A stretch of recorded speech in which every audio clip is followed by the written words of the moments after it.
निज भाव सदा सुख निज नो करो प्रकाश ये बहुविधि भव दुख तणी करे छे सदा नाश।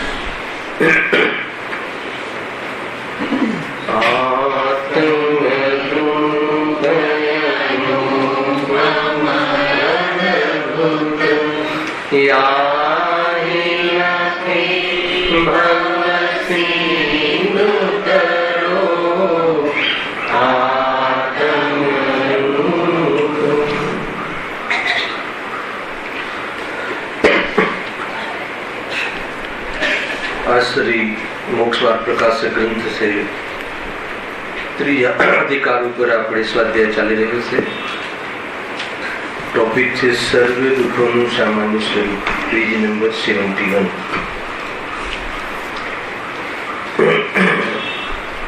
પરિણામમાં જે આકુલતા થાય છે, વિચલિતતા થાય છે, બેચેની રહે છે, એ જ વાસ્તવમાં દુઃખ છે। अर्थात तो दुखનું લક્ષણ આકુલતા છે। એમને અહીંયા કહે છે કે આકુલતા જે થાય છે એ ઈચ્છાના કારણે થાય છે, અને જે ઈચ્છા થાય છે એનું કારણ કોણ છે? કષાય છે। કષાયનું કારણ કોણ છે? તો કે મિથ્યાત્વ છે, મોહ છે, પોતાના સ્વભાવથી અજાણ રહેવું એટલે મોહ પેદા થાય છે। કુલ મળીને દુઃખના કારણમાં શું સિદ્ધિ થઈ કે મિથ્યાત્વ સહિત જે કષાયના પેટમાં થતી ઈચ્છાઓ અને ઈચ્છાની જે પૂર્તિ કરવાનો જે ભાવ અને એને લઈને થતી જે આકુલતા એ દુઃખનું કારણ છે। એમાં જે દર્શન મોહની કર્મનો ઉદય જે છે એ અંતરંગ નિમિત્ત કારણ છે દુઃખનું, અને બાકીના જે જ્ઞાનાવરણી આદિ કર્મ છે એ સહાયક નિમિત્ત કારણ છે દુઃખના। અને જે ઘાતી કર્મના ઉદયમાં થતા જે બહારમાં શરીર આદિ સંયોગો છે એ દુઃખના ઔપચારિક બાહ્ય કારણ છે, ઇનડાયરેક્ટ કારણ છે। એનું લક્ષ્ય કરી અને જે દુઃખી થાય છે એટલે એ અપેક્ષાએ એને બાહ્યથી ઔપચારિક રીતે દુઃખના કારણ કહ્યા, પણ પરમાર્થથી જોઈએ તો દુઃખનું કારણ એકમાત્ર મોહ છે। સમજમાં આવે છે આટલી વાત? દુઃખના કારણનું લિસ્ટ બતાવ્યું। આપણને જે દુઃખના કારણ લાગે છે, આપણા લિસ્ટમાં જે દુઃખના કારણ છે અને અહીંયા જે દુઃખના કારણ બતાવ્યા એ મેચ થાય છે કે નથી થતા? દુઃખનું કારણ ક્યાં પડ્યું છે? પર્યાયમાં જ પડ્યું છે, બહાર થોડી છે। સુખ સ્વભાવમાં છે, સ્વભાવને ન જોતા પર્યાયમાં દુઃખનું કારણ ઉભું થાય છે। એને મટાડીએ તો સુખ થાય ફરીથી। દુઃખના કારણના લિસ્ટમાં શું કહ્યું દર્શન? સૌથી પહેલા દુઃખનું સ્વરૂપ બતાવ્યું। સમજો, આપ ફરીથી ટોપિક લેતા પહેલા આટલું સમજવું જરૂરી છે। જે આકુલતા થાય છે એ દુઃખ છે। સૌથી પહેલા આકુલતા કહો, બેચેની કહો, અસ્થિરતા કહો, વિચલિતતા કહો, અને એ જે થાય છે એ બધું શું છે? દુઃખનું કારણ છે અથવા દુઃખ જ છે। તો આકુલતા થવાનું કારણ કોણ છે? તો કે ઈચ્છા આકુલતાનું કારણ છે। ઈચ્છા થવાનું કારણ કોણ છે? તો કે કષાયથી ઈચ્છાઓ પેદા થાય છે। તો કષાયની જનેતા કોણ છે? તો કે મિથ્યાત્વ, ભ્રમ। બ્રહ્મના કારણે કષાય ઉત્પન્ન થાય છે, અને કષાય અર્થાત મોહ જે ઉત્પન્ન થાય છે એનું નિમિત્ત કારણ કોણ છે? બધા કારણોનું લિસ્ટ બતાવું છું. નિમિત્ત કારણ કોણ છે? તો મુખ્ય રૂપથી અંતરંગ નિમિત્ત કારણ જોઈએ તો મોહનીય કર્મ, 8 કર્મ. મોહની કર્મના ઉદયમાં જીવ મોહરૂપાદી પરિણમન થાય છે. અને બાકીના જે 7 કર્મ છે, જ્ઞાનાવરણી આદિ, શું છે? સહાયક નિમિત્ત કારણ છે, પરિસ્થિતિ બનાવે છે. ડાયરેક્ટ કોઈ જ્ઞાનાવરણી કર્મ દુઃખમાં નિમિત્ત નથી બનતું. બાકીના કર્મો એવી પોઝિશનો બહારમાં બનાવે છે.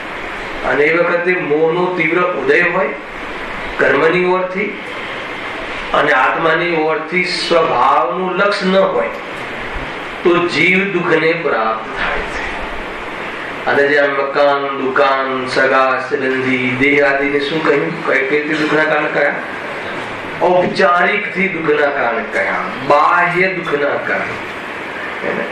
એટલે પરિગ્રહ છે ને, જે પરિગ્રહ પાપ જે કહ્યા એમાં ધન, ધાન્ય, મકાન આદિ પણ પરિગ્રહ કયા? એ ખરેખર પરિગ્રહ નથી, એ પાપ નથી, પણ એનું લક્ષ્ય કરીને જીવ, કોનું લક્ષ્ય કરીને? તો કે શરીરનું લક્ષ્ય કરીને, તો એને પણ ઉપચારથી બાહ્ય અપેક્ષા એને દુઃખને કારણે કહ્યા. સુખી કઈ રીતે થવું? તો કે ભેદ જ્ઞાન. આ ધ્યાન રાખજો. હવે 2 ટોપિક જ ચાલવાના છે ને, હવે અંતિમ ચરણમાં છીએ. સર્વ દુઃખોનું સામાન્ય સ્વરૂપ ને પછી મોક્ષનું ઉપાય અને મોક્ષનું સ્વરૂપ. 2 ટોપિક ચાલવાના છે, તો એમાં ટાઈમ લાગે, કદાચ 2-4 ક્લાસ લાગી જાય. તો કોઈ આજે જ આવ્યો હોય ને આજે જ કામ કરી લેવું હોય તો 2 વાત ખબર હોવી જોઈએ. કઈ 2 વાત? દુઃખના કારણોની અને દુઃખના ભાવનો ઉપાય. શું છે ઉપાય? કે ભેદ જ્ઞાન. ભેદ જ્ઞાન શું છે? ભેદ જ્ઞાન કોના આધારે કરવું? ભેદ જ્ઞાન નો ઉપાય કઈ રીતે કરવો? અને આ છે મૂળ તો આ રીતે છે કે આગમ અનુસાર, ધ્યાન રાખજો, આગમ અથવા ભેદ જ્ઞાન નો કારણ, ભેદ જ્ઞાન નો ઉપાય કેવી રીતે? તો કે તત્વ અભ્યાસ. આ રીતે લો, તત્વ અભ્યાસના આધારે ભેદ જ્ઞાન કરવું, અને તત્વ અભ્યાસના આધારે ભેદ જ્ઞાન કરીને તત્વનો નિર્ણય કરવો. તો તત્વ અભ્યાસ કોના આધારે કરવો? પ્રશ્ન ત્યાં. તત્વ અભ્યાસ કહો, વસ્તુનું સાચું સ્વરૂપ કહો, પોતાના પરિચય કહો, એ કોના આધારે કરવો? તો કે આગમના આધારે. તો કે આગમ કયું લેવું? આગમ તો ઘણા છે. તો કે સર્વજ્ઞનું વચન જે છે એને આગમ કહે છે. ત્યાં સુધી આવવું પડશે. હવે દેવ દર્શન નો પાઠ જોઈન થયો ને, એટલા માટે આગમ કોના ગાઈડન્સમાં? દેવ અર્યંત. આગમના આધારે, આગમના અનુસાર આપણું ચિંતન, મનન, સોચ આપણી એ પ્રમાણે થવી જોઈએ. એના આધાર ઉપર એને તત્વ અભ્યાસ કહે છે. એના આધાર ઉપર તત્વનો નિર્ણય થવો જોઈએ. તત્વનો નિર્ણય એટલે કે સુખનું સાચું કારણ વિતરાગતા છે, અને વિતરાગતા જીવ તત્વ એટલે હું સ્વયં. એને જોવાથી રાગ આદિ ઉત્પન્ન થતા નથી, અને એને લઈને જીવ પરિણતિની અંદર સંવર નિજરા મોક્ષને ધારણ કરે છે અને સુખી થઈ જાય. આટલી વાત છે. ખ્યાલ આવે કે આસરોનો અભાવ થાય છે, એ રીતે છે. એટલે બહુ મહત્વપૂર્ણ વાત લાસ્ટ મેં શું આવી કે અમારે અભ્યાસ તો કર્યું છે, જ્ઞાન સાધન છે, અને જ્ઞાન સાધન છે ને, જ્ઞાનમાં ભેદ જ્ઞાન થઈ જાય. મૂળ વાત ભેદ જ્ઞાન છે. આજના પ્રવચનમાં ભેદ જ્ઞાન વગર વાત હતી જ નહીં. અને ભેદ જ્ઞાન, ભેદ જ્ઞાન એટલે શું? સમ્યક જ્ઞાન. જે જેવું છે એવું જાણવું. એ કોના આધારે જાણવું? તો કે આગમ. અને આગમ કયું સાચું છે? તો કે સર્વકે કહેલું આગમ.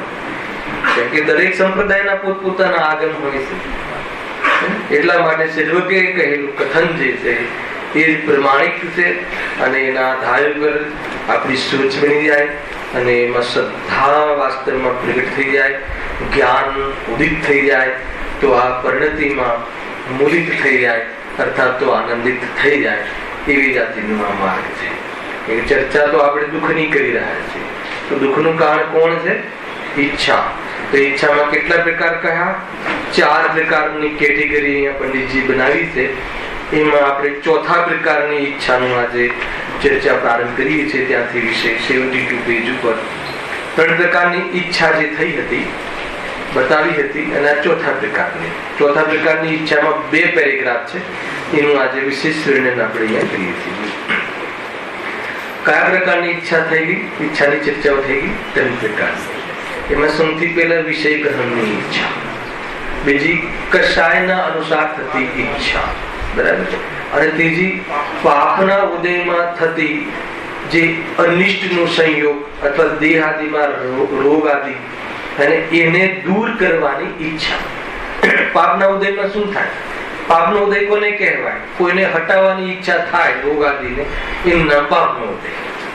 એમ આપણે ગઈકાલે ચર્ચા કરી હતી. હવે ચોથા પ્રકારની ઈચ્છાની આપણે શરૂઆત કરી હતી કે એમાં શું વિષય છે એ આપણે પહેલે મૌલિક રીતે આપણે વર્ણન કરવાનો પ્રયાસ છેલ્લી 2-5 મિનિટમાં કરી હતી. તો એમાં એનું નામ છે ચોથા પ્રકારની ઈચ્છાનું કે પુણ્યના ઉદયમાં થતી ઈચ્છા. આ ગજબની વાત છે. બહુ કોઈ અલગ પ્રકારની ચર્ચા અહીંયા પંડિતજી કરી છે, રોચક ચર્ચા છે.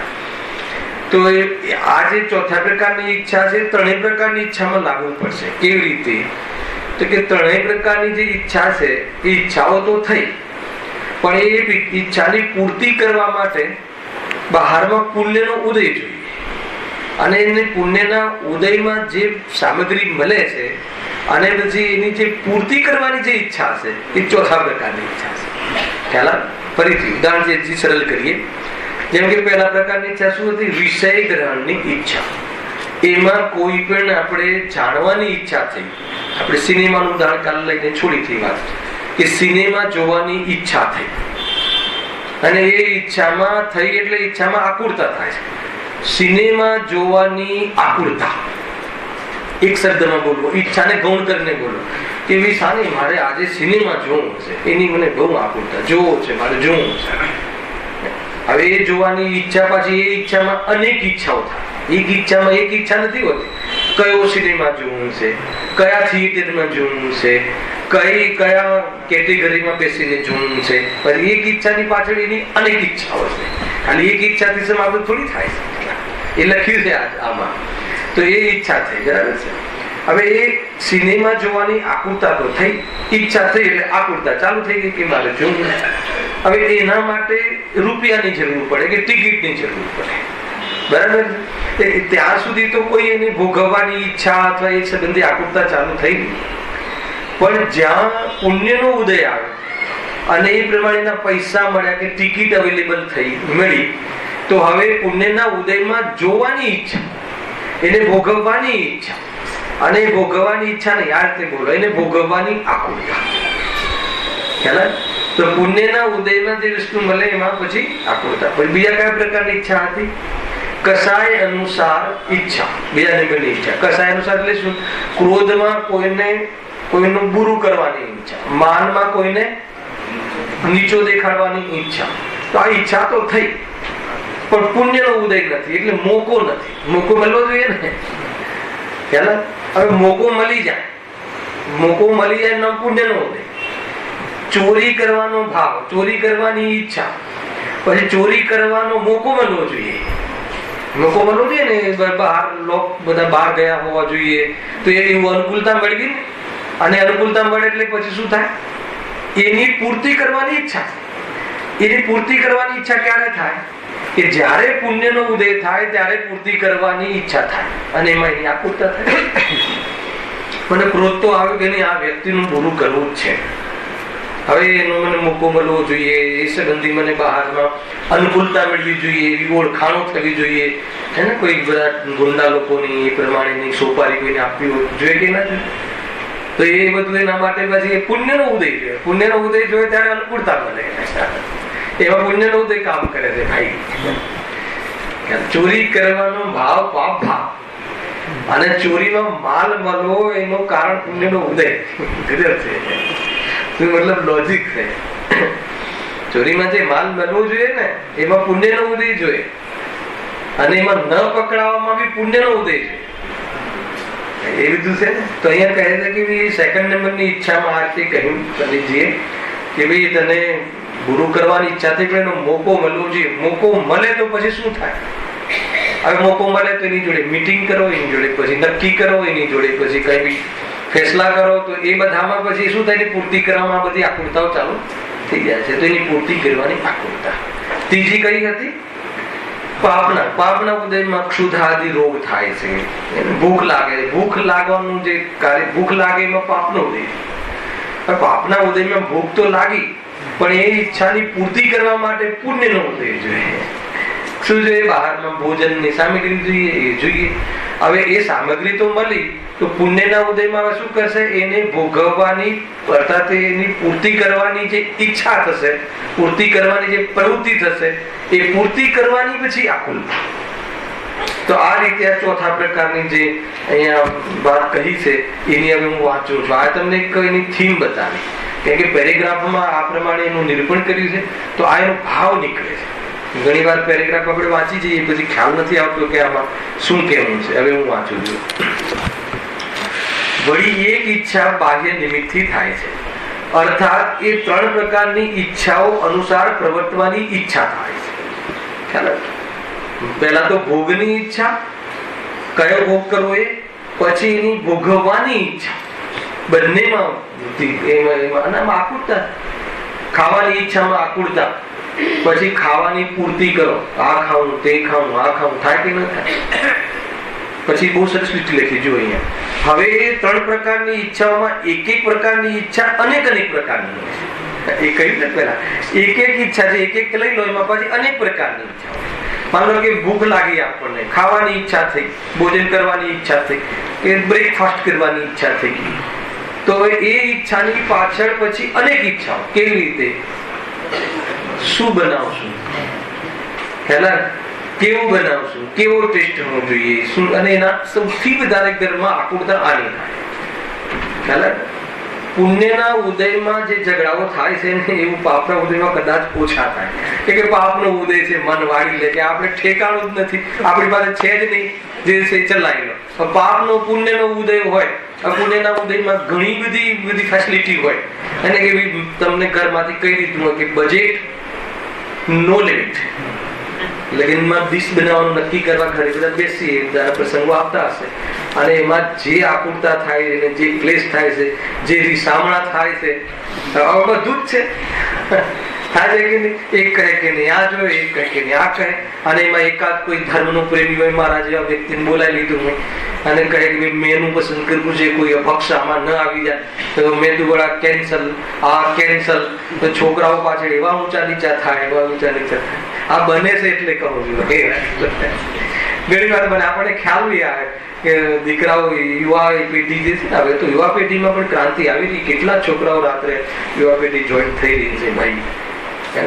ક્રાંતિ આવશે, બહુ સિમ્પલ રીતે લેશું, અને 100% જીવ અંદર વિચાર કરતો થઈ જશે. બાકી એનું ઉપાદાન ખ્યાલ તો થાય છે કે નથી થતું? આ દરેક ને તો એક રીતે હવે શું બનાવીશું, નહીં હવે આ રાખીશું, હવે આ બનાવીશું, તે બનાવીશું, નહીં આ નહીં શોભે, આ રીતે સલાડ જોઈએ, સલાડ આ રીતનું જોઈએ, કેટલી બધી. હવે એમાં કઈ સુખ મળે છે, માને છે સુખ, પરંતુ એમાં આકુરતા છે કે નહીં? હર સમય આકુરતા. અંદર ને અંદર કેટલા ક્લેશ થાય છે, ખ્યાલ? એ ક્યાં સુધી ચાલશે એ પછી ક્યારેક વાત કરીશું. અહીંયા જો કેટલું લંબાય છે આ કષાય, બહુ લંબાય છે કષાયો, અને એમાં જીવ અંદર પણ બહુ આકુરતાને પ્રાપ્ત થાય છે. કોઈ બી લઈ લો, અહીંયા કહ્યું ને પંડિતજી બહુ સરસ કથન મૂક્યું છે કે હવે 3 પ્રકારની ઈચ્છામાં એક પ્રકારની ઈચ્છામાં અનેક પ્રકારની ઈચ્છા થાય, અનેક પ્રકારની. ત્યાં સુધી તો સ્વરૂપ બતાવ્યું. હવે આ ચોથી ઈચ્છાનું અહીંયા વર્ણન કરે. ત્યાં કોઈ પ્રકારની ઈચ્છા પૂર્ણ કરવાના કારણો પુણ્યના ઉદયથી મળે. આગળ આવો, વાંધોની સ્વચ્છ છે.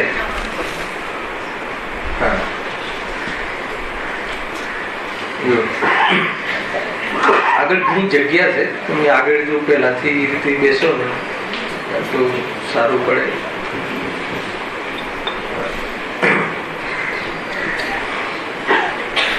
મને પ્રશ્ન પૂછવાની આદત તો છે, આગળ આવવામાં કોઈ ડર નહીં રાખો. ખ્યાલ આવે?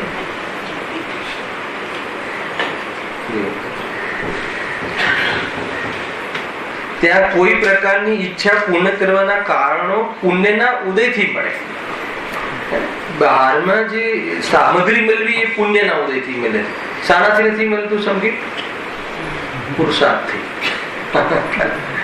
બહારમાં સામગ્રી પુણ્યના, બહારમાં ભોગોની ભોગવવાની સામગ્રી, દુનિયામાં જે લૌકિક લોકમાં સુખ માને છે, સુખને માણવાની સામગ્રી, એની બહારમાં પરિસ્થિતિ, બહારમાં એવી અનુકૂળતા પ્રયત્નથી મળે છે કે પુણ્યના ઉદયથી મળે છે? આપણે શું ભૂલ પેલા ત્યાં પુરુષાર્થથી મળે છે એટલે તો લાગે છે એ બધા કમાવા ધમાવા જવા પુણ્યના ઉદયથી મળે છે. એટલે પુણ્યના ઉદયથી મળે છે. પણ પ્રકરણીય શું ચાલે છે? દુઃખનું. પુણ્યના ઉદયથી બહારમાં એ જે 3 પ્રકારની ઈચ્છાઓ થઈ, વિષય ગ્રહણની, જાણવાની ઈચ્છા થઈ, પણ બહારમાં એ રીતનું સામગ્રી તો જોઈએ. ઈચ્છા થઈ કે આજે કોણ જીત્યું હશે, પણ પેપર જોઈએ, છાપવું જોઈએ, કાં તો ટીવી જોઈએ, કંઈક તો જોઈએ ને એનું માધ્યમ. હવે એ મળી જાય તો પછી પાના ફેંદવામાં આકૃતા, અહીંયા હશે, અહીંયા હશે, અને પછી ઓછી આકૃતા થાય છે. પછી તો વાંચે પછી તમે સ્ટાર્ટ થઈ ગયા છે. ઇન્ડિયા વાળાને પૈસા ખાઈ લીધા હશે, ફિક્સિંગ થઈ ગયું હશે, આ થઈ ગયું હશે, તે થઈ ગયું હશે. ચાલે છે કે નથી? લાંબુ ચાલે છે. તો જાણીને કયો આનંદ લઈ લીધો એને? ઇન્ડિયા હારી ગયું હે ને. બ્લાઇન્ડ હોય, પેલા ખ્યાલ ના હોય, ખબર ના હોય, પછી પેપરમાં જાણે ને પછી પેપરમાં બધી ચેનલો તો આપણી જે અંદરની કશાયો ભડકાવાનું કામ અગર કોઈ કરતું હોય ને તો કોણ કરે? ચેનલ નિમિત્ત તરીકે. અને સ્વયં જો અગર વેદ વિજ્ઞાન ને એને ખબર હોય કે આ બધા તૂત છે, આમાં કોઈ દમ નથી, એ બાઉન્ડ્રી પર પહોંચવાના ટાઈમે એ બોલ બેટને અડતું નથી, એ બોલ ગુરુદેવના શબ્દમાં, અને એ બાઉન્ડ્રીની બહાર એના જવાના કાલમાં જાય છે. એના કારણે નહીં તો પછી એને ફિક્સિંગ કર્યું અને આમ થયું, એ બધી વાતો કેન્સલ થઈ ગઈ. એટલે આપણી આકૃતા કેન્સલ થઈ ગઈ. આટલું જ છે. માર્ગ બહુ ઊંચો છે ભાઈ. બસ જોતા આવડવું જોઈએ, દૃષ્ટિ બદલી નાખવી જોઈએ, વસ્તુ સ્વરૂપના સાર દ્રષ્ટિ હોવી જોઈએ. તો અહીંયા શું કહ્યું? વિષય ગ્રહણની ઈચ્છા કરવા જોઈએ, પણ એમાં શું જોઈએ? પુણ્યના ઉદયથી. સામે કેટલી બેચેતી રહે. માની લો કે તમે ટ્રેનમાં બેસી ગયા અને આપણને રોજ આવતું હોય કે 2 સ્ટેશન જાય સુરત જતા, અને કોઈ પેપર વાળો આવે છે, એ દિવસે ન આવે તો કેટલું બેચેની થાય છે. હવે એને એ પૂર્તિ કરવી છે જે ઈચ્છાની, એના માટે સામગ્રી જોઈએ ને. એટલામાં છાપું વાળો આવ્યો, અથવા પડોશીમાં કોઈ વ્યક્તિ આવે, છાપું લઈને આવ્યો. એ છાપું લઈને આવ્યો કે પુણ્યનો ઉદય આવ્યો? અચ્છા, પુણ્યનો ઉદય આવ્યો કે દુઃખનું કારણ આવ્યું?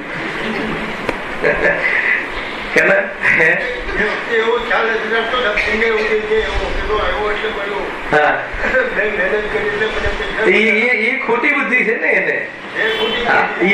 એ તો કદાચ ચલો સમયની વાત છે. હા હા, એ સમયની વાત છે. બરાબર છે કે પૂરતી મળ્યું, પણ એ સમયે મહેનત કર્યા વગર મળતું નથી. હા, તો એ સમયે એવો વિચાર આવવો જોઈએ. એના માટે શું કરવું? પ્રશ્ન એ છે તમારો સીધો. એ વખતે વિચાર આવો ને. અહીંયા તો વાત બહુ ડાહી વાત લાગે છે, સાચી વાત લાગે છે, બધું બરાબર લાગે છે, પણ જયારે આવે છે ત્યારે તો તકલીફ થાય છે ને. તો શું કરવું? તો કે એનો વારંવાર વિચાર કરો. અહીંયા જે શીખવામાં આવે એના સંસ્કાર પડે. એટલા માટે આ સત્સંગ મુખ્ય છે ભાઈ.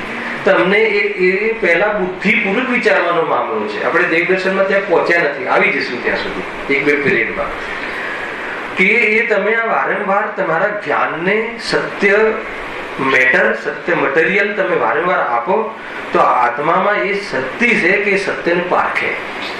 અને સત્યને પારખે તો પછી એ પ્રમાણે એ વખતે પણ એના ઉપયોગમાં, કથનમાં એમ આવે કે થેન્ક યુ ભાઈ, ઉપકાર તમારો, ભલે એમ આવે, પણ અંદરમાં એમ જ આવે કે ભાઈ આ પુણ્યના ઉદયથી આવ્યું નિમિત્ત પ્રધાન, આવવાનું હતું આવ્યું ઉપાદાન પ્રધાન, અને આવ્યા પછી બી મારામાં કઈ નથી આવ્યું એ પરમ સત્ય.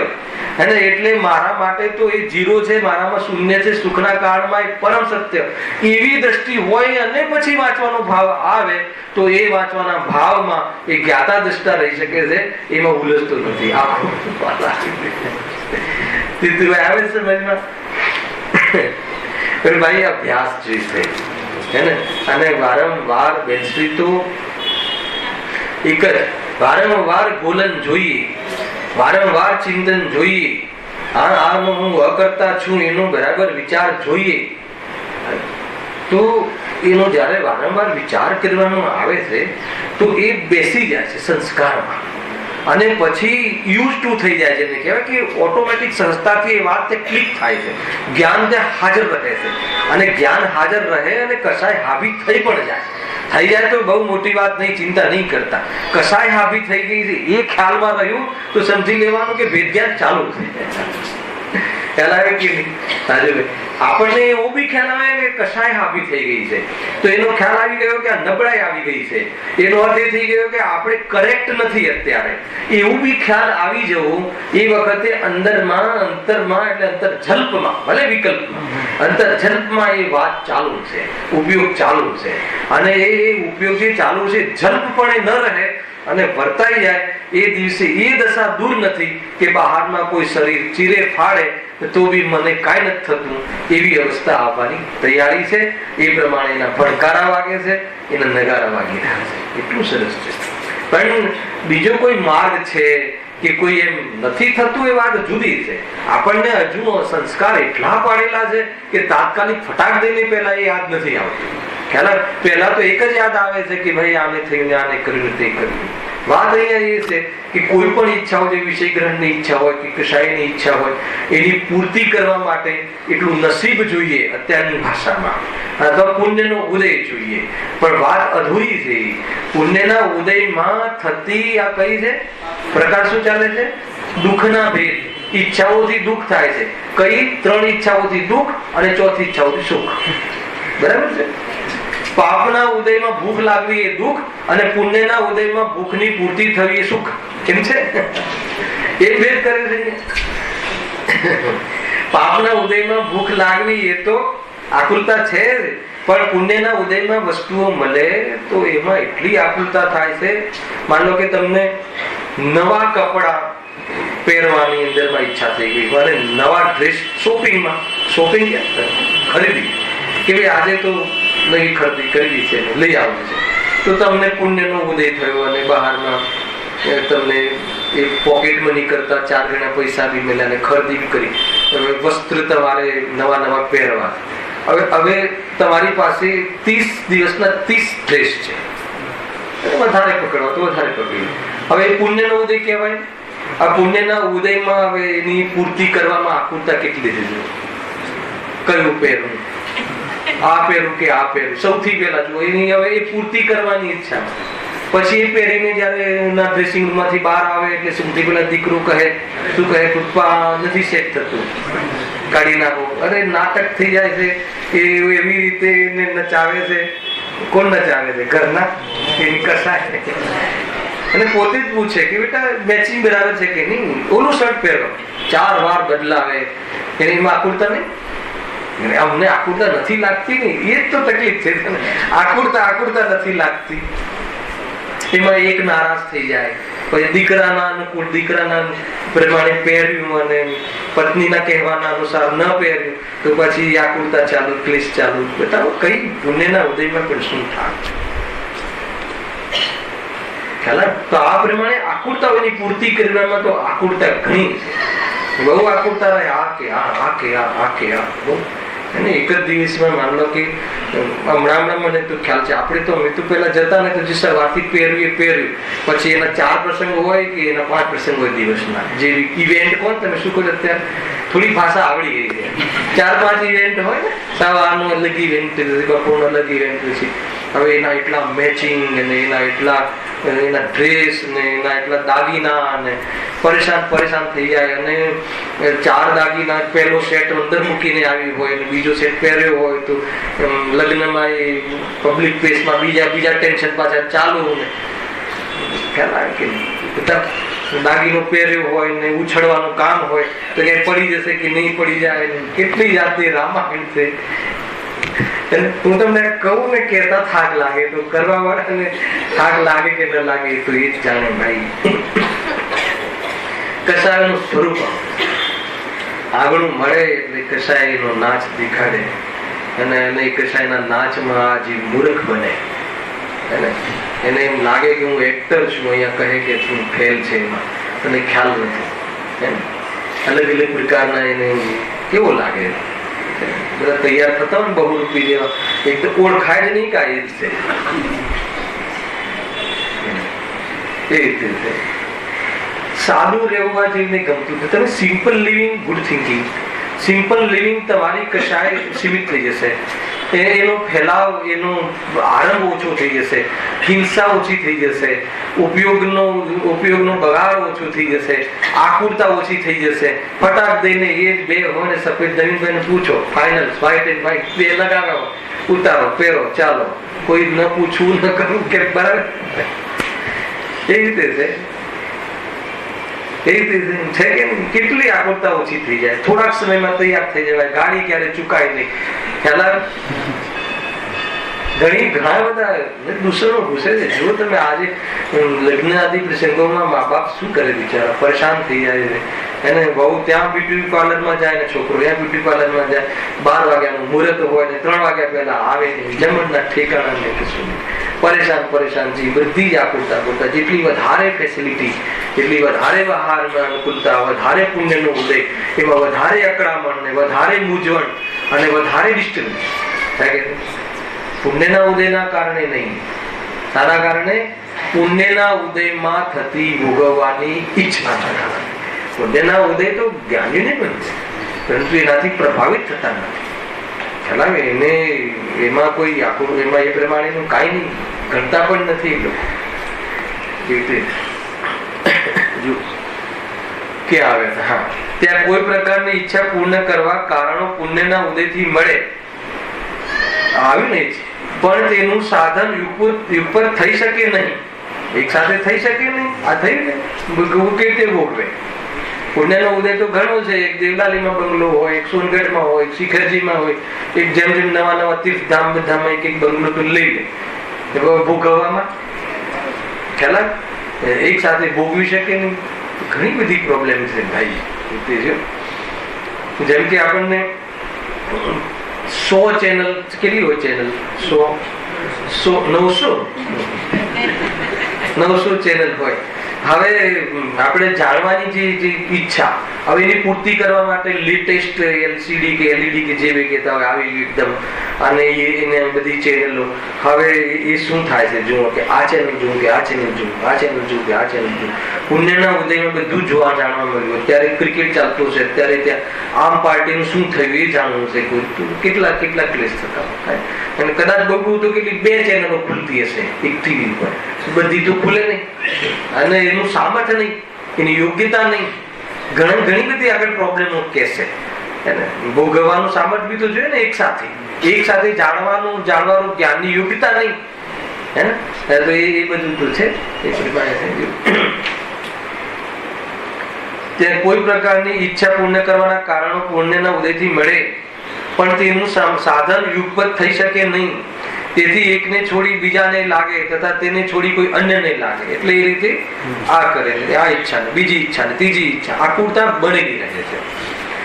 જેમ કોઈને અનેક પ્રકારની સામગ્રી મળી છે, હવે તે કોઈને દેખે છે, તેને છોડી રાગ સાંભળવા લાગે છે, તેને છોડી કોઈનું બુરું કરવા લાગી જાય છે, તથા તેને છોડી ભોજન કરવા લાગી જાય છે, અથવા દેખવામાં પણ એકને દેખી વળી અન્યને દેખવા લાગે છે. આવી ને ચેનલો બધું બધું જ આવી ગયું. એટલે કહી દઉં, હું તમને પહેલા સમજાવી દઉં છું, પછી આમાંથી એ બધો અર્થ નીકળશે. એ જ પ્રમાણે અનેક કાર્યોની પ્રવૃત્તિમાં ઈચ્છા થાય છે. એ ઈચ્છાનું નામ પુણ્યનો ઉદય છે. અહીંયા તો આપણે ઈચ્છાનું વર્ણન કર્યું, પુણ્યના ઉદયમાં થતી ઈચ્છાનું સ્વરૂપ બતાવ્યું. હવે એમાં આકુરતા કેવી થાય છે એ લખ્યું છે.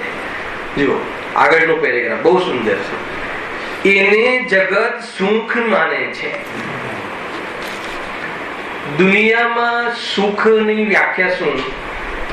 કે ઈચ્છાની પૂર્તિ કરવા માટે બહારમાં અનુકૂળતાઓ, પુણ્યનો ઉદય ઠાઠ હોય એને સુખી કહે છે. મને લાગે તમારે જે 5 ઇન્દ્રિયના ભોગની જે આપણી ઈચ્છા છે, બહારમાં જે પણ કોઈ અનુકૂળતા જોઈએ છે, અને એ સુખી ક્યારે કહેવાય? કે એની અનુકૂળતા મળે, એની સામગ્રી મળે, ભરપૂર મળે, હે ને? ઈચ્છા કરતા વધારે મળે, એ પુણ્યનો ઉદય. દુનિયા એને સુખી કહે છે. દુનિયા એને સુખી કહે છે. સુખી છે નહીં, સુખી કહે. દુનિયામાં સુખી કોને કહેવાય? કે ભાઈ કઈ બી જોઈતું હોય ને તાબડતોબ હાજર થઈ જાય, તો કે બહુ સુખી છો. તમારે બધી જ અનુકૂળતાઓ છે. દુનિયામાં સુખની આ વાત ચાલે છે, તો એને અહીંયા લખ્યું, એને જગત સુખ માને છે, જગતના જીવો એને સુખ કહે છે. પછી શું કહ્યું? પરંતુ કહીને મજા બગાડી દીધી. મોક્ષમાં પ્રકાશકમાં પંડિતજીનું તે પરંતુ છે ને, અને એમની બહુ જબરજસ્ત આ એક શૈલી છે. કોઈ પણ વ્યક્તિ એની પાસે જાય તો પેલા ધડાક દે ને જવાબ ભલે એવું, જેમ કે ગુરુદેવ ખખડદન જવાબ આપતા. કોણ કરે? સાહેબ અમે આ જે વેપાર આદિ કરીએ છીએ, અમે કમાઈએ છીએ. કોણ કમાય? અને પંડિતજીની શૈલી જો થોડી અલગ છે, શૈલીમાં ફરક છે. જવાબ તો સાચો એ જ છે, પણ એ જવાબ પર લઈ જતા પહેલા પંડિતજી એને બેસે ને, હા બરાબર છે, તું કમાય છે એ વાત તારી સાચી છે, પરંતુ કહીને પછી જે કેવું હશે, જે ગુરુદેવ કહ્યું ને બધું કહી નાખશે. બરાબર છે, તું જાય છે, દેખાય છે, તું દુકાને બેસે છે, દુકાનના ગલ્લે બેસે છે, વેપાર કરે છે, જોરદાર તું ફોન કરીને ઓર્ડરો લે છે અને પૈસા આવે છે, બધું દેખાય છે. એ જૂઠ છે? ના બરાબર છે સાહેબ, બરાબર છે, તારી વાત સાચી છે, દેખાય છે. પછી કહેશે કે એમાં તું કમાઈ શકતું હોત, હેને તું ગયા વર્ષે નુકસાન કેમ કર્યું? એને જ કાન પકડાશે ધીરે ધીરે. એનો અર્થ કે તું કમાઈ શકતો નથી, એનો અર્થ કે તું મમતા કમાય છે, એનો અર્થ કે વાસ્તવમાં તું ખાલી ભ્રમ છે. એમ કરીને બધી કે તું કમાઈ શકતું નથી, એના પર લઈ આવે છે. એની શૈલી છે. જો એ પરંતુ એને જગત સુખ માને છે. કોને સુખ માને છે? પુણ્યના ઉદયમાં જે આગળની 3 પ્રકારની ઈચ્છાઓ કહી, એની પૂર્તિ કરવા માટે પુણ્યના ઉદયમાં સામગ્રી મળવી, એને પુણ્યનો ઉદય કહે છે, એને સુખ કહે છે.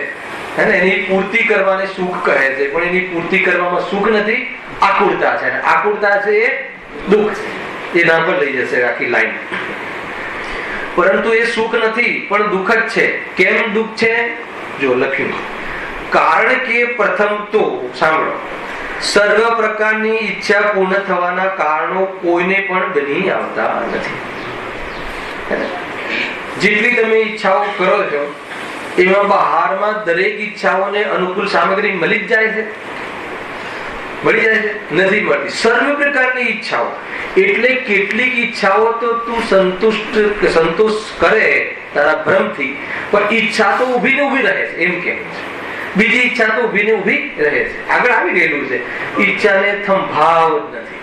એક પૂરી કરે ત્યાં બીજી પૂરી કરે, એ તો લોકના જગતના જીવોની ભાષા છે. હે ને? પૂરી થાય એ ઈચ્છા જ નહીં. એને ભ્રમથી એવું લાગે છે કે મારી ઈચ્છા સંતોષાય બહારમાંથી. એ રીતે જો કદાચિત કોઈ સર્વ પ્રકારની ઈચ્છા તો પૂર્ણ થવાના કારણો કોઈને પણ બની આવતા નથી. કોઈને પણ બની આવતા નથી. કદાચિત કોઈ પ્રકારની ઈચ્છા પૂર્ણ થવાના કારણો બની આવે તો પણ તે સર્વનું વ્યુત્પત્ત સાધન થઈ શકતું નથી. એ રીતે બધાને એક સાથે ભોગવી શકતું નથી. તેથી જ્યાં સુધી એકનું સાધન ન હોય ત્યાં સુધી તેની વ્યાકુળતા રહે છે. આ પહેલા પ્રકારમાં. એટલે જ્યાં સુધી સાધન ન મળે ત્યાં સુધી તો એની ઈચ્છાની આકુળતા, આ ખાવું છે એની આકુળતા. પછી શું કહ્યું? અને એનું સાધન થતા તે સમયે અન્યના સાધનની ઈચ્છા થાય છે. શું મનોવિજ્ઞાન પકડ્યું છે પંડિતજી. એને તમે જુઓ, તમારે જે પણ મતલબ કે જેવી ઈચ્છા એ તમને એવું લાગ્યું, ભ્રમ થઈ ગયો નહીં, આપણે ઈચ્છાના અનુસાર થઈ ગયું, તો પછી અંત આવે છે, તો એ બીજી ઈચ્છા સ્ટાર્ટ થઈ જાય છે. અને બીજી ઈચ્છાને અનુસાર બધા સાધન મળી જ જાય એવું જરૂરી નથી. અને મળી જાય તો એની ભોગવવાની ઈચ્છા તો આકુરતા તો ચાલુ જ રહે છે કે નથી રહેતી? એમ કહે છે. આ એક પ્રકારનું મનોવિજ્ઞાન. જો આગળ શું લખ્યું? ત્યારે વળી તેની વ્યાકુળતા થાય છે. એટલે નિરાકુરતા તો થઈ નહીં, પુણ્યના ઉદયમાં પણ આકુરતા તો મટી નહીં. ખ્યાલ આવે કે નહીં? આ છે મનોવિજ્ઞાન. જો પહેલા તમે એને આ રીતે લો કે સંસારની અંદર કોઈ બી વ્યક્તિને સૌથી પહેલા ઈચ્છા થાય કે લગ્ન કરી લેવું છે, તો લગ્ન કરવાની ઈચ્છા થઈ એટલે એની આકુરતા ચાલો. હવે એના માટે જે પણ વ્યવહાર ચાલતો હોય કે ભાઈ કન્યા જોવાનું કે આ તે બધી આકુરતાઓ ચાલતી, પછી લગ્ન થઈ ગયું એટલે સમાપ્ત થઈ ગયું, ઈચ્છાઓ સમાપ્ત થઈ ગઈ. તો પછી કંઈક સંતાન જોઈએ છે, અને સંતાનમાં પણ ઘણા ઝઘડા. એક કહે દીકરો જોઈએ છે, એક કહે દીકરી જોઈએ છે. અને કદાચ અત્યારની જે મતલબ કે જે ક્રાંતિ છે કહે કે દીકરી હોય તો પણ ચાલે, પણ મા બાપ કહે કે નહીં વંશ ચાલુ રહેવો જોઈએ, દીકરો જોઈએ, એ તો એક અલગ ચેપ્ટર છે. એમાં જે અપરાધો થાય છે એ તો ઘણા અપરાધો થાય છે, તો એમાં નથી જોવું એ લાઈનમાં. ક્યારેક એ નીચી ચર્ચા આપણે સમય આવે કરીશું. તો વળી પાછું શું થઈ ગયું કે સંતાનની ઈચ્છા. તો હવે સંતાન થયું, ચલો બાળક થયું, પછી સમાપ્ત થઈ ગઈ, એની કન્ટિન્યુટી થંભાવશે. પછી કે ભાઈ એ જન્મતાની સાથે ચિંતા ચાલુ થઈ ગઈ કે અત્યારે તો લાખ રૂપિયા તો બાલ મંદિરમાં એડમિશન નથી. હવે એ જીવ ક્યારે એવી ઉભો ના થાય, કારણ કે નહીં કાના કારણે ઉભો ના થાય, એને બધા આખા મધ્યમ વર્ગના તો આખા ઘરના પેન્શન વાપરી નાખે ને તો એની ઈચ્છાની પૂર્તિ ના થાય. કારણ કે એવી જાતની હાલતો થાય છે. લાખ લાખ રૂપિયા એડમિશન, અને એમાં પાછું એ છોકરાની યોગ્યતા છે કે નહીં ભણવાની એ ના જોવે. આપણે તો એને ગમે એમ કરીને મારીને મુલ્લો બનાવો છે, ચાલે છે કે નીકળી એ રીતે. તો એવી જાતિની આમ અત્યારની જે બધી નીતિ થઈ ગઈ છે, તો મા બાપની એવી જાતિની એમ્બિશન્સ, હાઈ એમ્બિશન્સ, હાઈ દુખી. શું કહે બરાબર બોલો ઇંગ્લિશમાં? હાઈ એમ્બિશન્સ, હાઈ દુખી. ઘણી વાર આપણને લાગે કે એક વાર કોઈ એન્ગેજમેન્ટની મિટિંગમાં હતી કોઈ મારા નજીકના મિત્રોમાં, તો મને એમને કહ્યું કે ભાઈ ન સફળતા થઈ. સાહેબે પૂછ્યું કેમ શું થયું, પૂછાઈ ગયું. તો એ કહે કે છોકરીનું કહેવું એવું છે કે છોકરો એમ્બિશિયસ નથી. ના ખ્યાલ એમ્બિશિયસ નથી એટલે આમ તરંગો વાળું નથી કે આપણે તો એને નંબર 1 બનવું છે. મને એ વખતે એવો વિચાર આવ્યો કે લોકની અંદર એમ્બિશિયસ બનવું એ ક્વોલિટી ગણાય છે, અને મોક્ષ માર્ગમાં એમ્બિશિયસ બનવું એ ડિસક્વોલિટી ગણાય છે. એને ખ્યાલ નથી કે હાઈ એમ્બિશિયસ વ્યક્તિ બહુ દુઃખી થાય. છોકરાનું ભણતર, છોકરો ઠોઠ હોય અને તું ડોક્ટરની ઈચ્છા રાખે તો દુઃખી નહીં થાય તો શું? છોકરાને મતલબ ભણવામાં રસ ના, છોકરાને બીજી ધમાલમાં રસ હોય. એને અમારે એક મિત્ર છે, એના પપ્પા કહે કે આ બિઝનેસમેન બનવું જોઈએ, એ કહે છે કે મારે ડાયરેક્ટર બનવું છે. હવે મને કે સમજાવો, શું સમજાવું કે ડાયરેક્ટર બનવામાં કેવી લાઈનો ખુલે છે. એના પપ્પાને ચિંતા છે કે ડાયરેક્ટર બનશે તો અનેક પ્રકારના બહારમાં એવી જાતિના પ્રસંગોમાં એટેક થશે અને કઈ બી દૂષણો ઘૂસી જશે. ત્યાં બધું એ પ્રકારનું અપક્ષ ભોજન ને કઈ પણ ઠેકાણા હોતા નથી. તો એને ડર લાગે છે. તો મને કહે હવે આને શું કહેવું, વેપાર ઘણો છે તો એને આમાં રસ નથી. હવે એને એમ્બિશિયસ એને ઈચ્છા બીજી છે અને તારી ઈચ્છા જુદી છે. માતા પિતાની દીકરાની ઈચ્છાઓ ઘણી વાર ટકરાય છે અને એને લઈને શું થાય છે? બોમ્બ બ્લાસ્ટ થાય છે, ઘરમાં ક્લેશ થાય છે. કોણ કારણ? ઈચ્છા કેમ થઈ? કસાય કેમ થઈ? સૌથી મોટી ભૂલ જે તે એને તારો દીકરો માને, સૌથી પહેલી ભૂલ. એને આત્માને વળી દીકરો હોય પેલા, અને બીજું શું? દીકરો હોય અને એ મને લાભદાયી છે. તો એ આ બધી ભૂલો એને ચાલે છે. તું ચેતન સ્વરૂપ છે, તારે કોઈનાથી લાભ લેવાની જરૂર નથી. એવું સામર્થશાળી સ્વાવલંબી દ્રવ્ય છે અને તું દ્રવ્ય ગુણ પર્યાયથી પૂરો છે. રજ માત્ર પણ તારામાં ખોટ નથી અને અનંત ગુણોનો સામર્થશાળી તું વાસ્તવમાં ભગવાન આત્મા, ત્રિકાલી ધ્રુવ ભગવાન આત્મા, ચિન્મય જ્યોતિ ચેતન સ્વરૂપ છે. આ જળ અને પર એ તને કોઈ તારું સ્વરૂપ નથી. એ તું જાગી જાય. કેટલું સુંદર છે. તો આ અહીંયા આટલી સુધી વાત ચાલે છે. એમ્બિશિયસ રહેવું એ કોઈ સારી વાત છે? એમ્બિશિયસ તો હોવું જોઈએ ને ભાઈ બહેન, માણસ તો હોવું જોઈએ. અહીંયા કહે છે કે એ તો દુઃખનું કારણ બતાવવું છે, ખ્યાલ. પણ આ એમ્બિશિયસ ન હોવું જોઈએ એનો આધાર એને કોણ? પરિપૂર્ણતા, સ્વરૂપની પરિપૂર્ણતા. ક્યાંય એને સંતોષ ના લાગે, ક્યાંય એને બહારમાં કોઈ એના સુખનું પ્રયોજન ન ભાસે અને એના આધાર ઉપર ઈચ્છાનો અભાવ થઈ જાય, એનું નામ સુખ છે. ખ્યાલ આવે કે નહીં? એ છે કે આવે. હા, ત્યારે તેની વ્યાકુળતા થાય છે. એક સમય પણ નિરાકુળ રહેતો નથી. કોણ? પુણ્યના ઉદય વાળો જીવ કે જેને જગત શું માને છે? સુખી માને છે. પેલા 3 જીવો તો આકુલિત છે તો સિદ્ધ કરી દીધું. પુણ્યના ઉદય વાળા જે ઈચ્છે એને બહારમાં બધી ચીજો મળી જાય એ પણ એક સમય માટે પણ નિરાકુલ નથી. કેમ નિરાકુલ નથી? કેમ કે જ્યાં એક ઈચ્છા પૂરી થાય ત્યાં બીજી ઈચ્છા પાછી ચાલુ થઈ જાય છે. ઈચ્છાનો અંત જ નથી, હે ને? એ અહીંયા કહે. પણ દુનિયામાં એને સુખી કહે છે. ખ્યાલ? દુનિયામાં એને સુખી કહે છે. અધ્યાત્મ કહે છે કે ઈચ્છા ચાહે પૂર્તિ થવાનો એને અવસર હોય તો પણ એ જીવ આત્મકલ્યાણ વગર, સમ્યક દર્શન વગર, વેદ વિજ્ઞાન વગર એક પલ પણ નિરાકુલતાને પામતો નથી. મેં કહ્યું કેવો દુઃખી કહ્યો રાખે છે? શું લખ્યું છે? મહાદુઃખી છે. જો બી વાપર્યો અને દુઃખીનું વિશેષણ મહાદુઃખી છે. એકાંત દુઃખી, વાસ્તવમાં દુઃખી છે, પરમાર્થે દુઃખી છે. સુખ છે જ નહીં એમ કે. તો શું છે પછી? કે સુખનો ભ્રમ. અને સુખનો ભ્રમ પણ કેમ થયો એનું પણ રીઝન આપે. અગર પુણ્યના ઉદયમાં, સાંભળજો, કહી દઉં પહેલા તો, પુણ્યના ઉદયમાં એ 3 પ્રકારની ઈચ્છાની પૂર્તિ કરવાની સામગ્રી મળે, અને સામગ્રી મળે તો એની પૂર્તિ કરવાનો ઉપાય કરે, અને એ ઉપાયમાં આકુરતા તો થાય જ છે, પરંતુ એમાં જો એની કશાય મંદ પડે એટલે એની ઈચ્છા ડાઉન થાય, હે ને? ઈચ્છા આગળ જયારે ડાઉન થાય છે એ પણ એક નેચરલ છે. ભોજન કરવામાં ઈચ્છા ડાઉન થાય, અને જો ઈચ્છા ડાઉન ન થાય, માનો કે કોઈને 15 ડ્રેસ લાવવા છે ને 15 ની જગ્યાએ 21 ડ્રેસ આપી દીધા પપ્પાએ, લે ભાઈ 21 ડ્રેસ, અને એની એ 15 ડ્રેસ કરવાની ઈચ્છા જો એની ડાઉન થાય તો આકુરતા ઓછી થાય.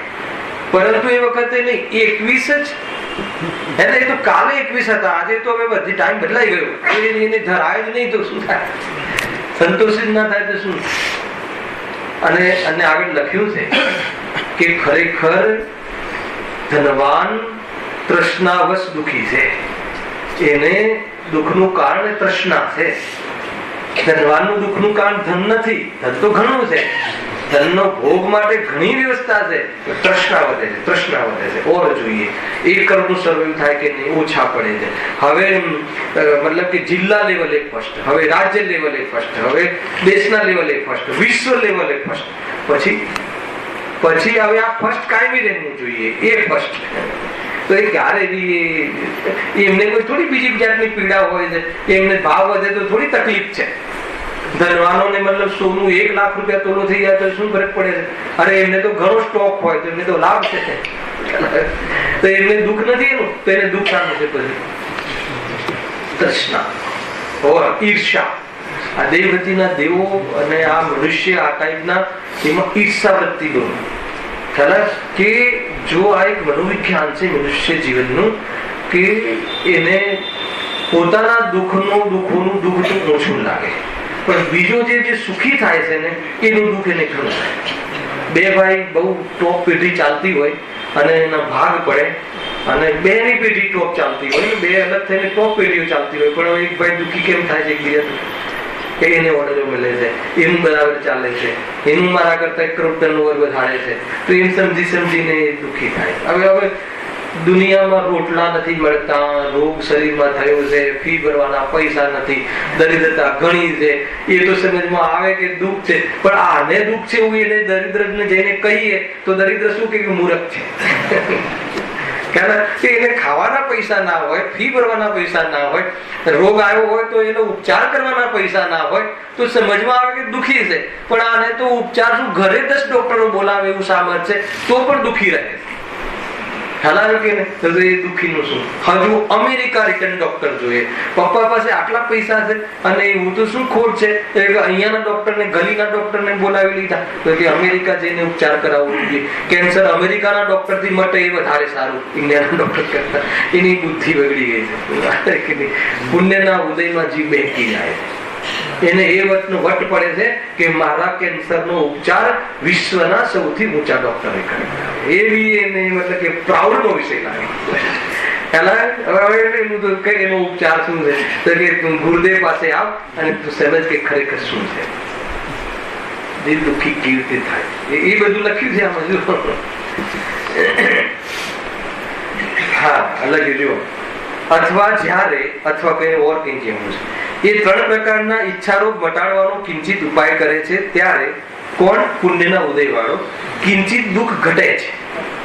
કિંચિત દુઃખ ઘટે છે એટલે કઈ રીતે? કિંચિત એટલે કોઈ અપેક્ષા, થોડું ઘટે છે ને, કોઈ અપેક્ષા દુઃખ ઘટે. કઈ અપેક્ષા? મંદ પડે તો, બરાબર છે. અને ક્વોન્ટિટીના હિસાબે લેવું હોય તો ચલ ભાઈ તારી એક ઈચ્છા પૂરી થઈ એટલે સુખી થઈ ગયો ને. પણ કે મારી તો આવી તો અનેક ઈચ્છાઓ છે, અનેક ઈચ્છાઓ છે. એમ છે વેપાર કરવાની ઈચ્છા થાય તો એમાં બધી વેપાર કરવાની ઈચ્છા થાય તો કયો વેપાર કરવો? ટ્રેડિંગ કરવું કે પછી મેન્યુફેક્ચરિંગ કરવું? ટ્રેડિંગ કરવું તો શાનું ટ્રેડિંગ કરવું? કઈ પ્રોડક્ટ રાખવી અને એમાં કઈ બ્રાન્ડ રાખવી, કઈ જગ્યાએ દુકાન લેવી, એટલી ઈચ્છાઓ. અને બધી પૂર્તિ થતી જાય તો પણ આખિરકાર તો એની ઈચ્છાને સંભાવ હોતો નથી, એટલે ઘણું દુઃખી થાય છે. કિંચિત દુઃખ ઘટે છે. ક્યારે ઘટે છે? અગર એને કશાય મંદ પડે તો. પરંતુ સર્વ દુઃખનો નાશ તો થતો જ નથી, તેથી તેને દુઃખ જ છે. કોને? પુણ્યશાળી જીવને પણ પુણ્યના ઉદયમાં ઘણું બધું સામગ્રી હોવા છતાં પણ દુઃખી છે. તમે જોઈ લેજો, તમે કોઈ બી એવી વ્યક્તિ જે ટોપ 10 માં આવતી હોય કે સમાજની અંદર ટોપ 10 માં આવતી હોય, જે લેવલ હોય, જે દુનિયાની દ્રષ્ટિમાં ટોપમાં આવતી હોય, આ ટોપ 10 એટલે ખબર છે? દુઃખીના ટોપ 10 અહીંયા હિસાબે તો એ થાય ને. દુનિયા ભલે સુખ માને. હવે તમે એને પૂછજો, તમે એના ઘરે બેસજો, તમે એકવાર એના એ ઇન્ટરવ્યુ માટે 1 વીક એના ત્યાં રોકાજો, તમને એમ લાગશે કે આપણે બરાબર છે. એક વાર તો જરૂર લાગશે આપણે ત્યાં બરાબર છે. અરે કાંઈ ઠેકાના નહીં, છોકરો માને નહીં, એને બહારમાં મતલબ કે હાઈ એજ્યુકેશન એને કહે કે મનમાની કરવાનું નામ હાઈ એજ્યુકેશન. અત્યારે આ છે પલક. દીકરો બહુ ભણ્યો હોય અને બાપા મતલબ કે ગવાર હોય ને આવ્યા હોય ને પુણ્યના ઉદયથી પૈસા થઈ ગયા હોય અને દીકરાને ભણાવવાની ઈચ્છા થઈ ગઈ હોય અને એકદમ લંડનમાં કોઈ મોટી કોલેજમાં ભણતર કરાવ્યા હોય તો હવે એને હાઈ ભણતર કોને કરે? મનમાં નહીં કરે. મને જે મારી ઈચ્છા પ્રમાણે કરવા દો, હું સ્વતંત્ર છું. બધા કાનૂન બતાવે તો કહે છે કે એમાં ક્લેશ કેટલો થાય, એ જીવ દુઃખી કેટલા, એ અંદરમાં એ તમને આકુરતા કેવી થતી હોય છે જોઈ લેજો. એ પેડર રોડ પર કે જ્યાં જે પ્રમાણે રહેતા હોય ને કેટલી આકુરતા હોય છે. અને વેપાર આદિ મોટા કરે તો કેટલી હું. ગુરુદેવ તો એક કહે કે શું કહે છે ખબર છે ને? દરેકને ખબર છે. જે મોટા પૈસા વાળો મોટો ભિખારી, એને મોટા પૈસાની જરૂર પડે, બેંકમાં 200-500 કરોડ પાસ કરાવે. ખબર નહીં ગુરુદેવશ્રીની જોવાની દ્રષ્ટિ આપણને એમ લાગે કે આ 1000 કરોડની પાર્ટી. ગુરુદેવ કહે છે કે આ મોટો ભિખારી છે. અને પાછું કહે કે ભાઈ તું ગાયક છે, એને તું ગાયકને માનતો નથી એટલે ભિખારી છે. તરત જ આખું વાત છે. તું 1000 કરોડ વાળો નહીં, તું તો 3 લોકનો નાથ છે. 3 લોકની સંપત્તિ એનો સ્વામી છે એમ કહે. કઈ રીતે? તો પછી ઘણી બધી વાત. દુનિયાની અંદર જેટલા પણ વૈભવ વાળા જીવો છે, જળ વૈભવમાં નંબર 1 જીવો છે, એ સર્વકે પરમાત્માના શરણમાં એ 100 ઇન્દ્રનો લાડો અને 100 ઇન્દ્રની ફોજ, અને જેના દ્વારા પૂજ્ય છે વાર્ય પરમાત્મા, કે જેના સંયોગમાં રંચ માત્ર પણ વસ્તુ નથી, પણ અનંત સુખ, અનંત વીર્ય, અનંત ચતુષ્ટયને પ્રાપ્ત છે. અને હવે જન્મ મરણનો અભાવ થઈ જવાનો છે અને નિર્વાણને પ્રાપ્ત થવાના છે. એવી દશાને પ્રાપ્ત એમ છે. ઘણી વાર કહે ગુરુદેવ કે આ મેં કરે છે બકરીમાં પેદા છે. આપણને એવું લાગે કે આપણો નસો ઉતરી જાય. પેલા ગુરુદેવશ્રીને આપણે તો કોઈને લઈ જાય કે આ મારું, આ મારું, અહીંયા હું. ગુરુદેવ તરત જ પ્રવચનમાં કહે કે મેં કરે છે તો બકરીના પેટે જન્મ થશે તારો. પેલા જે હું છું, હું ગાયક તો જન્મ મરણ રહિત થઈ જઈશ. આખી વાત બદલાઈ. ખ્યાલ આવે ભાઈ? જો હા, હવે એક નવું પિકનિક ચાલુ થાય છે, બહુ જોરદાર. પતી ગયું ના પેરેગ્રાફ? એ પ્રમાણે સંસારી જીવોને સર્વ પ્રકારે હા લઈ લો, પરંતુ સર્વ દુઃખનો નાશ થતો જ નથી, તેથી તેને દુઃખ જ છે. એ પ્રમાણે સંસારી જીવોને સર્વ પ્રકારે દુઃખ જ છે. ચાહે પાપના ઉદયવાળો હોય કે ચાહે પુણ્યના ઉદયવાળો હોય, સમ્યક દર્શન વગર દેવગતિનો દેવ પણ મહાદુખી જ છે. અને સમ્યક દર્શન સહિતનો જીવ 7મી નરકમાં મારકાટ વખતે પણ અનંત સુખી છે. અનંત સુખી એટલે અલ્પ દુઃખ છે એને ગણકારી નહીં. સમ્યક દ્રષ્ટિને કે અનંતાનુબંધીના ભાવમાં જેનો સંસાર હવે ખોબા જેટલો રહ્યો છે, અનંત સંસારનો ભાવ થઈ ગયો છે, અનંત કાળનો થાક ઉતરી ગયો છે. ઘણી બધી વાત કે અનંત સુખી છે. હવે આગળ એક ઓર વાત વિશેષ કહીને બહુ ઊંચી વાત કહેવી છે. આપણે પ્રયાસ કરી લેવાનો 5 મિનિટ છે. વિશેષમાં અહીંયા એટલું સમજવું કે પ્રથમ 3 પ્રકારની ઈચ્છાઓ વડે સર્વ જગત પીડિત થઈ રહ્યું છે. બરાબર છે, એમાં કોઈ શંકા નહીં. અને ચોથી ઈચ્છા તો પુણ્યનો ઉદય પ્રાપ્ત થતા જ થાય છે. ચોથા પ્રકારનો વર્ગ બહુ ઓછો છે એમ કેવું. 3 પ્રકારની ઈચ્છા વાળા પીડિત જીવો મેજોરિટી છે અને પુણ્યના ઉદય વાળા જીવો તો ઘણા ઓછા. ચોથા પ્રકારની ઈચ્છા થી દુખી થવા વાળા જીવો ઘણા ઓછા છે. કેમ કે પુણ્યના ઉદય બધાને બધી સામગ્રી મળી જાય એવી જાતિના પુણ્ય વાળા જીવો ઘણા ઓછા છે. એટલે જીવ તો આખી બળતરામાં જ કાઢે છે કે ખાવું છે, આ લેવું છે, આ લેવું, આખી જિંદગી નીકળી જાય, પરંતુ એ ભાવતા ભોજનને ભેગો ન થાય. અને ભેગો થઈ પણ જાય છે એ કયો સુખી થઈ ગયો એ બતાવ્યું નહીં છે. જો હવે એમાં કઈ કોઈ ઓર વાત બતાવી છે. ચોથી ઈચ્છા તો પુણ્યનો ઉદય પ્રાપ્ત થતા થાય છે અને પુણ્યનો બંધ શું કહ્યું છે? બહુ ડેન્જર વાત છે. ધર્માનુરાગથી થાય છે. ધર્મથી નહીં, ધર્માનુરાગથી થાય છે. આનું પેટ ખોલીશું તમને, બહુ ઊંચી વાત છે. હવે ધર્માનુરાગમાં જીવ થોડો જોડાય છે પણ ઘણો ભાગ તો પાપ ક્રિયાઓમાં જ પ્રવર્તે છે. 2-3 વાતો છે આની અંદર. ધર્મથી નહીં, ધર્માનુરાગથી. અને ધર્મા પહેલા તો શું કહ્યું? ધર્માનુરાગમાં તો થોડો જ જોડાય છે. કોણ? જૈની પણ અહીંયા આવે ને ધર્મ સમજવા, તો ધર્માનુરાગમાં તો એટલે ધર્મ પ્રાપ્ત કરવાની ઈચ્છા નથી હોતી. અહીંયા આવીને પણ ધર્માયતનમાં આવીને પણ ધાર્મિક ક્રિયાઓ કરતો હોવા છતાં પણ ધર્મ અનુસાર કસાયની મંતામાં ઉપવાસ આદિ ઉત્કાસન આદિ નિયમોનું પાલન કરતો હોવા પણ ધર્માનુરાગમાં થોડો જોડાય છે. એટલે કે ધર્મનું પ્રયોજન નથી એમાં પણ એને તો બહારના ભોગોની બહારમાં ક્રેડિટ મળે અથવા તો પુણ્ય બંધાય એની ઈચ્છા વાળો જીવ હોય છે. એટલે એમાં પુણ્ય બંધાતું નથી એમ કહે. બહુ મોટી વાત છે ભાઈ. બીજું શું? આ બધી બહારમાં તમને ખબર છે કે જે ઉત્કૃષ્ટ પુણ્યનો ઉદય કોને? ઉત્કૃષ્ટ પુણ્યનો ઉદય. આમાં મારે ઘણા કન્સેપ્ટ લેવા છે. ઘણા મતલબ કે પડીકા ખુલી જશે, ઘણી ગાંઠો સુલઝાઈ જશે. પણ સામાન્ય રીતે એક ચર્ચા તમને કરું કે પુણ્યનો ઉદય જે કહ્યો, બહારમાં અનુકૂળતાઓ મળે એ સૌથી ઉત્કૃષ્ટ અનુકૂળતાઓ કોને મળે છે? સમ્યક દ્રષ્ટિ જીવોને. સમ્યક દર્શન સહિત જે પુણ્ય બંધાય છે, ઘઉંની સાથે જે ચીલ પાકે છે એ મફતમાં.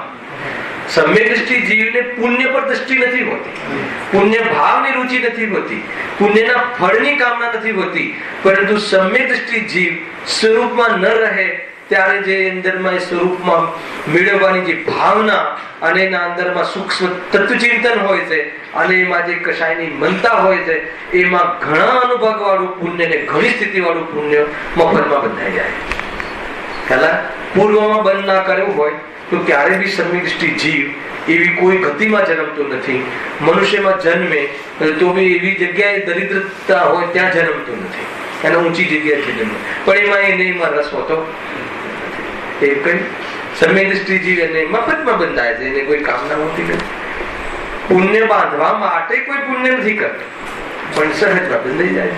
કહ્યું ને કે ઘઉંની સાથે ચીલ તો પાકી જાય. એટલા માટે આ બી એક લોજિક છે. વિશ્વની અંદર સૌથી પુણ્યશાળી જીવ કોણ? એમ કહ્યું કે જો તમને પુણ્યનો બહુ અહંકાર આવતો હોય, બહુ અભિમાન થતું હોય બહારની સામગ્રીનો, તો કે એકવાર તું સિમંદર ભગવાનના સમોષણમાં જજે કે તારો અહંકાર ઓગળી જશે. અને 100 ઇન્દ્રો દ્વારા પૂજ્ય અરે તીર્થંકરોનો જન્મ થાય ત્યાંથી જ બધી સર્વિસ દેવો આપે છે. એમના સર્વેન્ટ કોણ? તીર્થંકર બાલક માતાના પેટમાં આવે પહેલા એમનો આહાર, પછી જન્મ્યા પછી એમનો આહાર, એમનું ભોજન અને એમના વસ્ત્ર, એ બધી વ્યવસ્થા કોણ કરે? માતાનું દૂધ નથી પીતા, એની બધી દેવો વ્યવસ્થા કરે. ખ્યાલ ભલે બધી મુનિએ રાત બન્યા પછી આહારમાં ગ્રસ્તો દ્વારા લેતા હોય, પણ એવું અરે એમના સમોષણની રચના પણ કોણ કરે? અને એમનું શરીરની રચના કેવી, એને એવો વિશ્વના ઉત્કૃષ્ટ પરમાણુઓ, બધી ચર્ચા હવે નેક્સ્ટ ટાઈમ વિશેષ કરીશું. અને એના પછી અહીંયા એ વાત કેમ લીધી એની ચર્ચા કરીશું. શહેજાનંદી